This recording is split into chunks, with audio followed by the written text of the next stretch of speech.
Let's imagine that you got yourself a country with high ethnic diversity. Moreover, a country where professions are traditionally assigned to ethnic groups. A country that has just stopped being a colony, and interethnic processes that were previously controlled by colonial authorities are now set free. Finally, a country that entered a new era of capitalism and international trade during the post-World War II era. Question: how to prevent interethnic conflicts in such a case? How to equalize the wealth of the entire population without oppressing any group? I'm talking about Malaysia, and today I would like to go through various methods applied to solve such a complex problem in the post-colonial era of the country. But more than that, I would like to ask questions about the very meaning of such programs, about their necessity, and a little bit deeper about the nature of interethnic harmony as such. So, of course, we will talk about various political programs and decisions in the era of Malaysian independence. But before that, we need to quickly outline the context, how Malaysia ended up in such an ethnic situation. When the British arrived in the 18th century, Malaya was a patchwork of small sultanates with no political unity. Most Malays practiced Islam, lived off subsistence agriculture, and followed Adat customs. The British gained control gradually with treaties, offering military protection in exchange for indirect rule, same as what they did in India. By the early 20th century, most of the peninsula was under their control. I already have a video about how the British tried to establish their control in Malaysia through architecture. The link will be in the description. Faced with the need to extract resources, especially tin and rubber, the British implemented a policy of demographic engineering. Rather than integrating the local Malay population into the colonial economy, they preferred to preserve the traditional Malay aristocracy while importing labor from abroad. This decision had long-term consequences. Chinese communities existed in Malay Peninsula long before British arrival, engaged in trade and small-scale tin mining. But British colonization accelerated both tin extraction and Chinese migration. By the late 19th century, Chinese laborers dominated the mines, while urban Chinese elites expanded into commerce and finance. The community remained socially autonomous, economically dynamic, and by independence, it controlled much of the urban economy and held a disproportionate share of private wealth.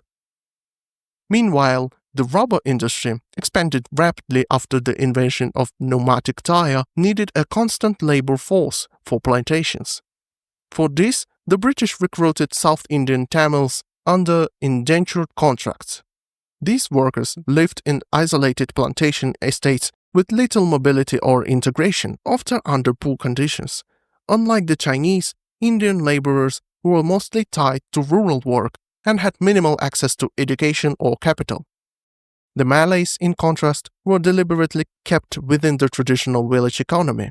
British officials considered them the sons of the soil, but also saw them as unsuited for modern labor.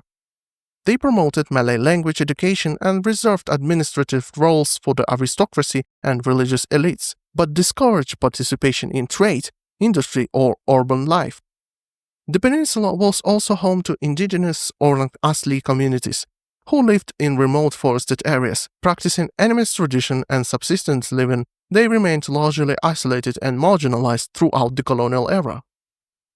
By the time of independence in 1957, this colonial division of labor had crystallized into a rigid ethnic economic hierarchy. Malays remained dominant in rural areas and state institutions, but were underrepresented in business. The Chinese controlled much of urban commerce and held strong positions in industry and education. The Indian population, though smaller, was concentrated in plantation labor and remained economically marginalized. This system, designed for imperial extraction, left Malaysia with deep structural inequalities. It also laid the foundation for the post-colonial ethnic tension.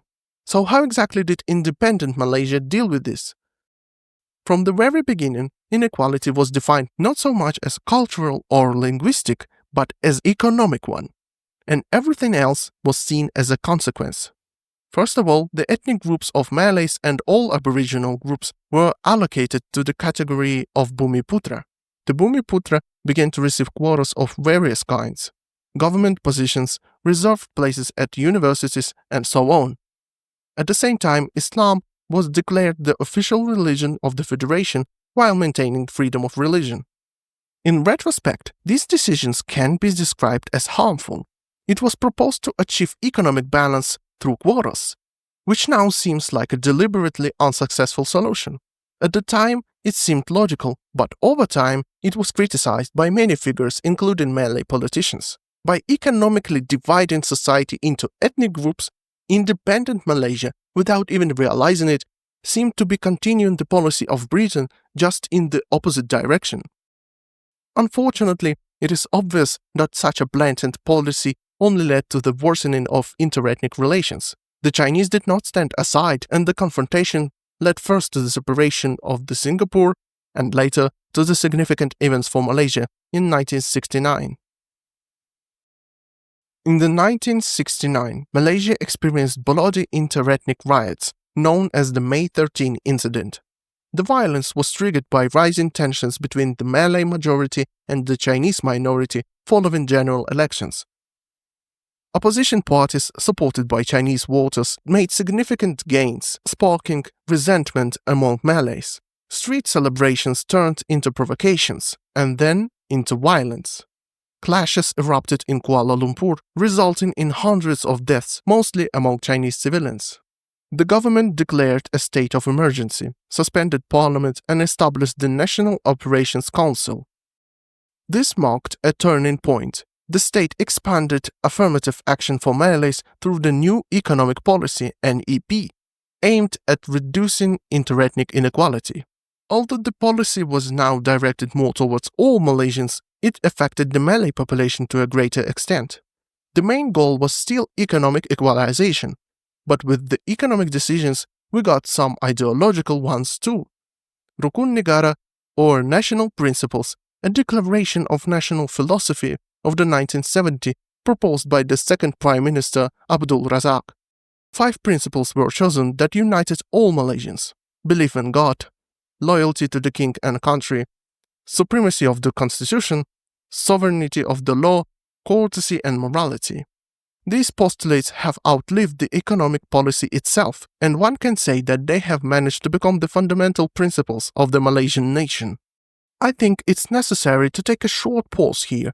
One may get the impression that the Malays are immature in political processes, which constantly leads to short-sighted decisions that lead to conflicts. But the context in this case is as important as possible. The Malays were shielded from education and integration in the political system in the colonial era.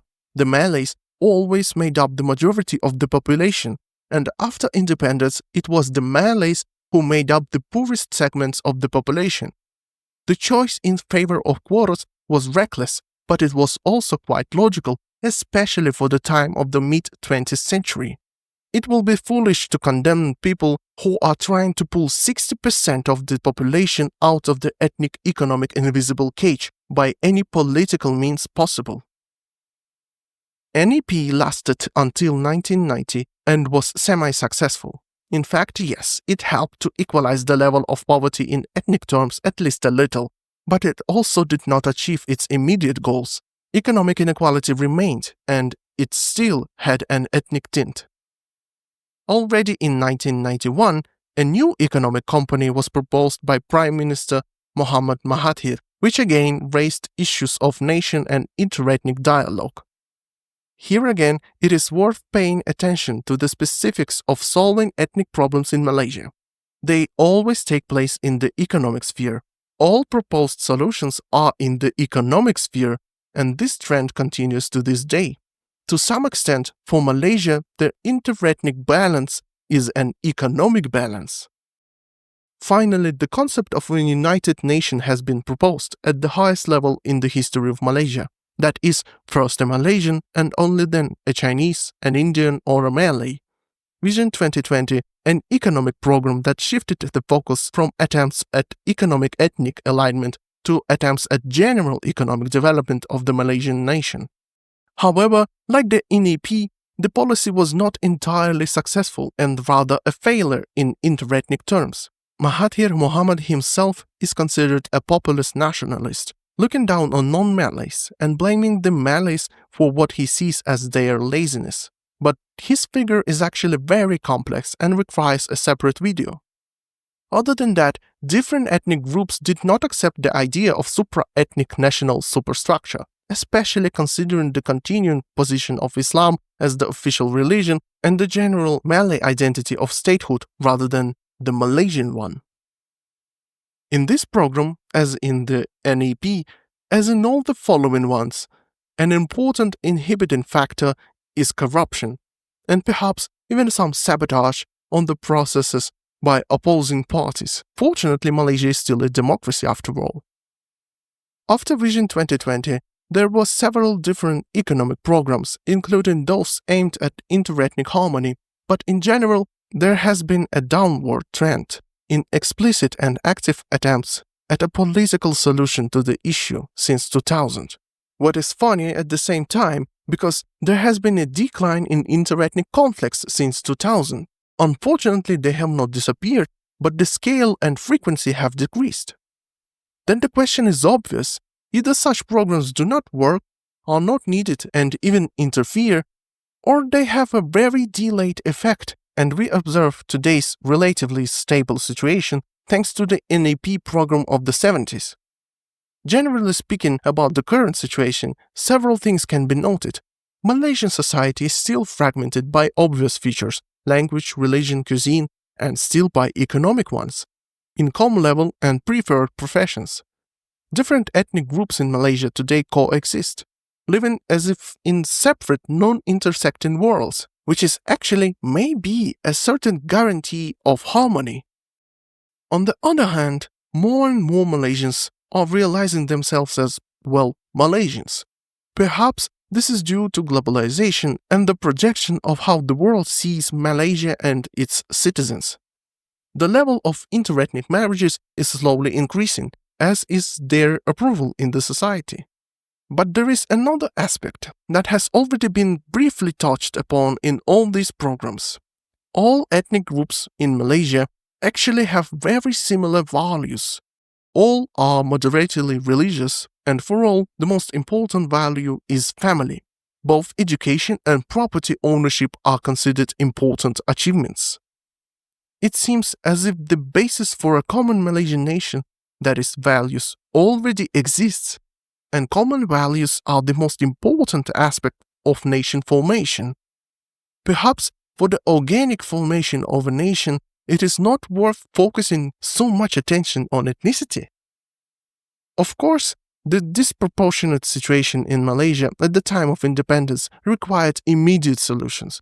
But today, it seems that if the problem were solved without the articulation of ethnicity, religion and geography, but in purely economic terms, it would not only lead to the same result of the growth of the prosperity of the Bumiputra, but would also affect other poor population of other ethnic groups, as well as possibly prevent many interethnic conflicts.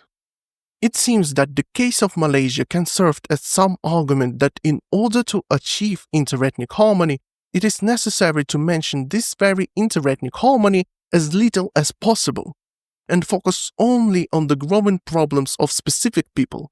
In this case, it seems that Malaysia has almost found the right root of the problem, the economy, but stumbled into ethnic problems. The case of Malaysia is very complex and multifaceted, but to confirm this assumption, I have many other cases such as Ladakh and Nepal, about which I will definitely make separate videos. In other words, maybe the concept of constant dialogue is not so universal. Sometimes for a balance, it is necessary to not notice each other. But moreover, it seems to me personally that the root of the solution is not simply in not noticing, but rather in focusing on current problems, mainly economic ones. The framework of identity gives birth to the framework of conflict. When people think about the problems of an ethnic group, often their enemies become other ethnic groups. When people think about the problems of the economy, Often their enemies become poverty as such. However, this is still at the question stage, as for example many questions on this topic remain. Do government programs on ethnic, religious and national harmony really work? Are there any really successful examples? Or for example, how can such a problem really be avoided in the early stages of the formation of statehood? How can we avoid falling into postcolonial revisionism? And how can we explain this to our own population properly? I kindly ask you to share any thoughts in the comments. This will help my research, including in other areas and geographies. Don't forget to like this video for promotion by algorithm and subscribe to the channel. If you want to support my channel, link to Patreon will be in the description. Thank you.